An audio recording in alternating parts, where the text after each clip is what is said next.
Hello student, हमारे पास एक simultaneous differential equation का क्वेश्चन है। सबसे पहले हम इसके CF निकालेंगे, उसके बाद PI निकालेंगे, उसके बाद हम XY का मान निकालेंगे।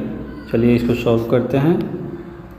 सबसे पहले लिखेंगे the given system of equation can be written in the form of differential operator.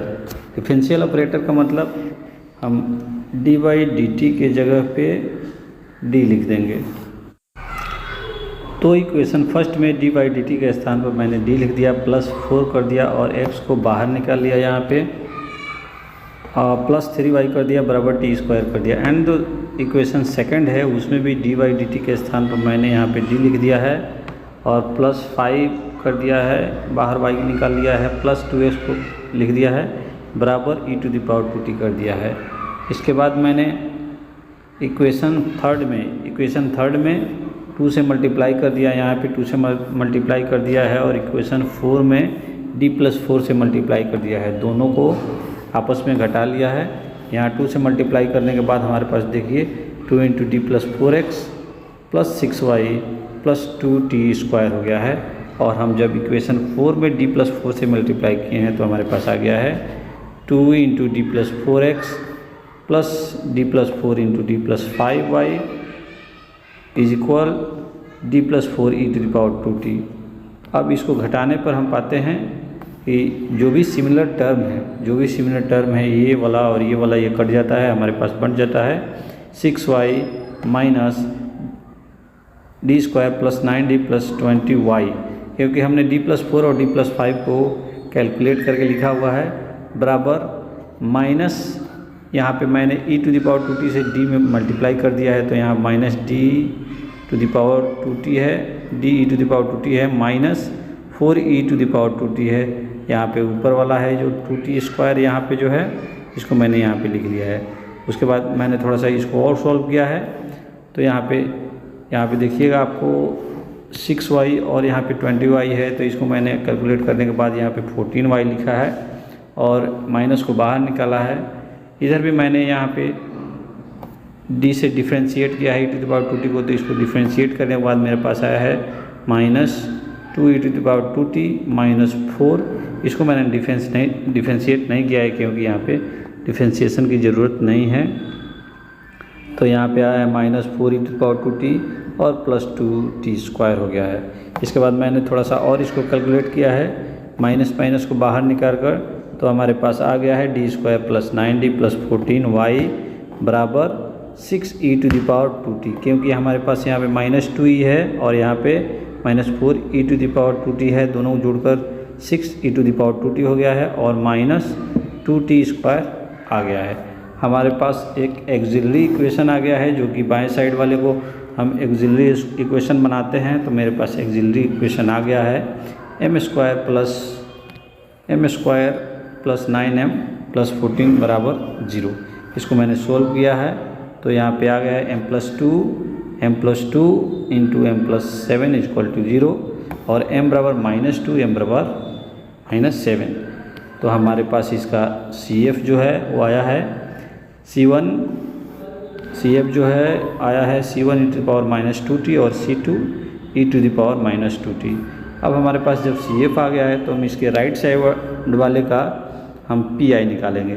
हमारे पास लेफ़्ट साइड वाले का CF हो गया है और राइट साइड वाले का PI निकालेंगे। तो इसके लिए हम क्या करते हैं, जो भी फंक्शन दिए हुए हैं उसको ऊपर रखते हैं और डिनोमिनेटर में हम एक्सिलरी इक्वेशन को रखते हैं। तो मैंने यहाँ क्या किया है कि पहला जो टर्म है वो है 6e⁻2t अपॉन मैंने d² + 9d + 14 लिख दिया है और माइनस सेकंड वाला जो भी टर्म है वो है -2t²। तो इसके नीचे भी हमने d² + 9d + 14 लिख दिया हुआ है।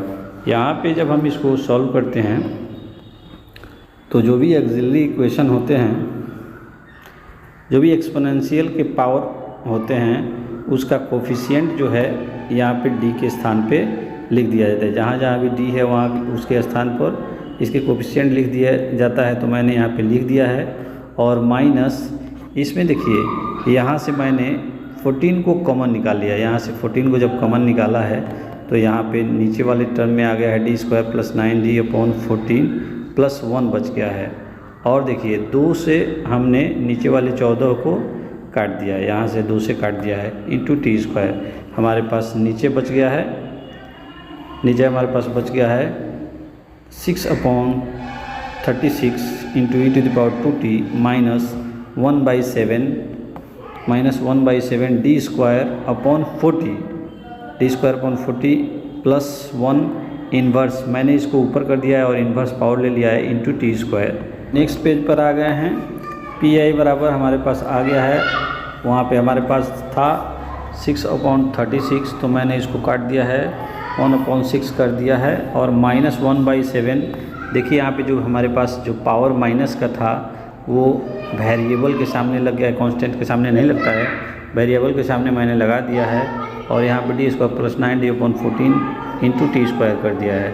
अब क्या करेंगे, हम इसको इस टर्म को वैसे ही उतार देंगे, e⁻²t/6 कर देंगे माइनस ये टी से तीनों टर्म में मैंने यहाँ पे गुना कर दिया है, टी से तीनों टर्म में आप मल्टीप्लाई कीजिएगा तो ये 1 से गुना होगा तो T square minus D square T square और ये माइनस इसमें भी गुना होगा तो 9d/t²।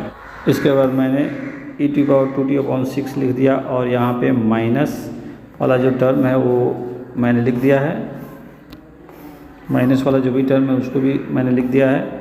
उसके बाद t² प्लस इसका मैंने डबल डिफ्रेंशिएशन किया है, डी स्क्वायर टी स्क्वायर का डबल डिफ्रेंशिएशन जब करेंगे तो ये हमारे पास 2 आ जाएगा और प्लस इसका जब हम एक बार डिफ्रेंशिएशन करेंगे तो 9/2t हो जाएगा, तो 9/2t को मैंने मल्टीप्लाई कर दिया है तो 18 यहाँ पे t लिख दिए हैं अपॉन माइनस से, जब यहाँ पे -7 से 1/7 से गुना करेंगे इसमें तो ये दोनों टर्म प्लस हो जाएगा और नीचे हमारे पास 98 और यहाँ भी 98 आ जाएगा दोनों जगह। उसके बाद मैंने थोड़ा सा और सॉल्व किया है और लास्ट में हमारे पास आ गया है पी आई बराबर e⁻²t/6 minus t² plus 90/49 plus 1/49 लिख दिया है। उसके बाद हम y का मान निकाल सकते हैं, हमारे पास y का मान हो जाएगा CF प्लस PI, तो हमारे पास y बराबर है CF हमारा आया था C1 e⁻²t plus 1 C2 e⁻7t plus यहाँ पे मैंने PI को भी लिखा हुआ है e⁻²t/6 माइनस t² प्लस 90/49 यहाँ पे लिखा हुआ है प्लस 1/49 लिख दिया है। अब y का मान मेरे पास आ गया, अब हम dy/dt करेंगे क्योंकि हमको x का मान भी निकालना है। तो जब हम एक बार इसको डिफ्रेंशिएट किए हैं y को तो हमारे पास dy/dt बराबर आ गया है माइनस C1 e⁻²t, क्योंकि एक्सपोनेंशियल का डिफ्रेंशिएशन और इंटीग्रेशन वही होता है। तो आप -2t का हमारे पास डिफ्रेंशिएशन किया तो -2 आ गया है और C1 e⁻²t उतना ही रह गया है। वैसे ही मैंने यहाँ पे C2 e⁻²t का डिफ्रेंशिएशन किया है तो -7 C2 e⁻7t आया है, प्लस इसका इस टर्म का हमने डिफ्रेंशिएशन किया है तो 2 e⁻²t/6 आया है।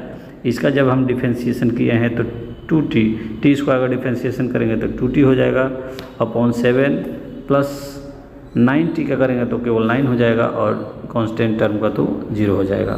तो हम डिफ्रेंशिएशन कर दिए हैं।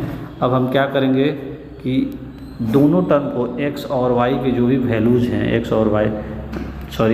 y एंड dy/dt के जो भी वैल्यूज़ हैं उसको हम इक्वेशन 2 में रखेंगे और x का मान निकालेंगे। तो हम इक्वेशन 2 यहाँ पे लिख लिए हैं, dy/dt plus 2x plus 5y equal e⁻²t। इसको इम्प्लाई दैट करके हमने 2x को एक साइड ले लिया है और e⁻²t minus 5y minus dy/dt कर दिया है। अब हम यहाँ पे 2x बराबर लिखे हैं, 2x बराबर मैंने लिखा हुआ है e⁻²t माइनस 5 और y का मान यहाँ लिखा है C1 e⁻²t plus C2 e⁻7t plus e⁻²t/6 minus t² plus 90/49 minus करके मैंने यहाँ dy/dt का मान भी लिखा हुआ है।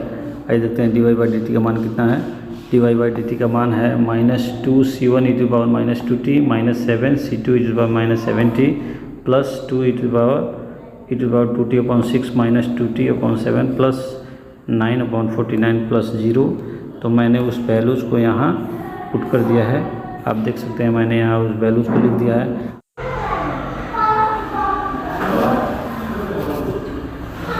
अब 2x बराबर हो जाएगा हमारे पास e⁻²t और ये -5 से सब में हम यहाँ पे गुना कर देंगे तो हमारे पास आ जाता है -5c1 e⁻²t -5c2 e⁻7t -5e⁻²t/6 plus 5t² 45t/49 -5/49 plus 2c1 e⁻²t plus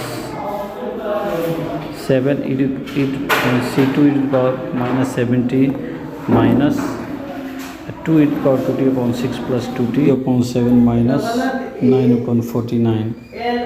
इसके बाद मैंने जो भी समान टर्म हैं, समान पावर वाले जो भी टर्म हैं, जैसे 2t e⁻²t 5e⁻²t और यहाँ पे -2e⁻²t जो भी है उसको मैंने कैलकुलेट करके एक जगह यहाँ पे लिख दिया है।